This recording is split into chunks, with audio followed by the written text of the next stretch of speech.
How to read Google Sheets using JavaScript. Hello there, welcome to this channel. This is an example Google Sheet. Let us see its content. In this sheet, there are only 3 columns. The name of this sheet is messages and underscore. Normally, when you interact with Google Cloud Services, you need API keys, tokens, and etc. But for this, we don't need any token, we don't need any API keys. We have to share this and use the link. Right click on this, you have here the share option, share, and then click on share. You can add other people to have access to this document or to this sheet, or you can give general access as viewer, commenter, and editor. So by default it is restricted like this, and make it anyone with the link and then viewer. Copy link and done. Let us create here a folder. Read Google Sheet using JavaScript. Open this folder in Visual Studio Code. Create here a file index.html. Change the title. Read Google Sheets using JavaScript. Create here a section. Inside of this section, create a table, and then we need a table header. Open a row. The first one is subject, and the second one is message, and the third one is email. Table body, give this a class name table body. Below this section, open a script tag, const table body document dot query selector dot table body, and then here the URL of the request. We will make a fetch request and then get the content display in the table body. URL pasted here.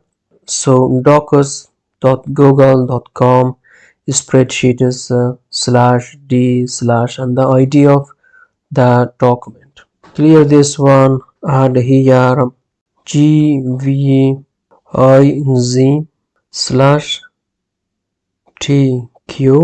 question mark sheet is, and then the name of the sheet, which was messages. Then use here fetch and then the URL dot then response console dot log response error. In case there is any error, we also want to console log the error. I use live server to see the content of this page. You can also do that by installing the live server extension. You can just go here, type live server, and it will show up, and then you can install.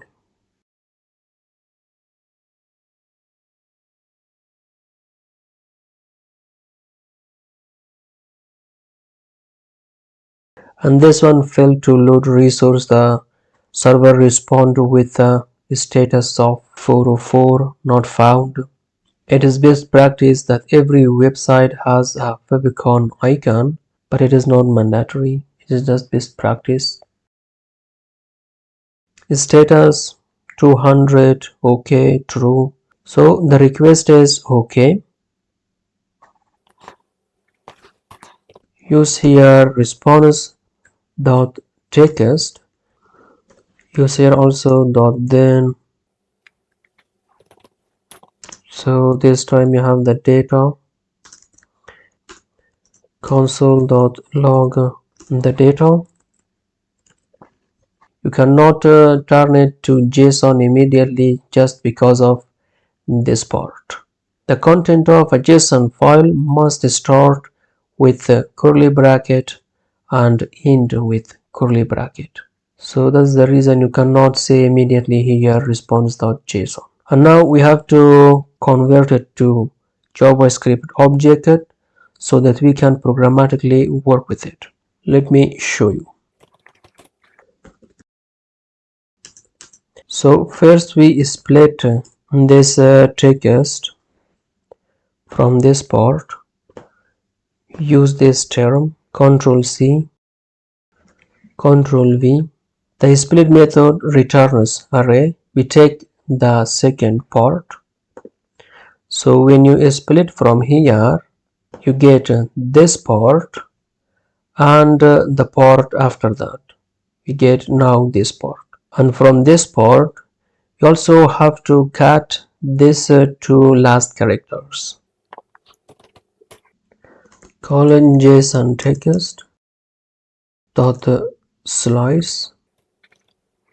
From 0, the slice method cuts a specified piece of text and returns that part. So we want from the 0 character to the JSON part dot length -2. So the JSON text, this one is the original one, this one is what we want, so it is okay. So that's in text. We want in JSON. Use json.parse JSON text. Console.log to JSON. Now this is a JavaScript object. We can use JavaScript to do stuff with this. So we need the rows. And then inside the rows you have the content.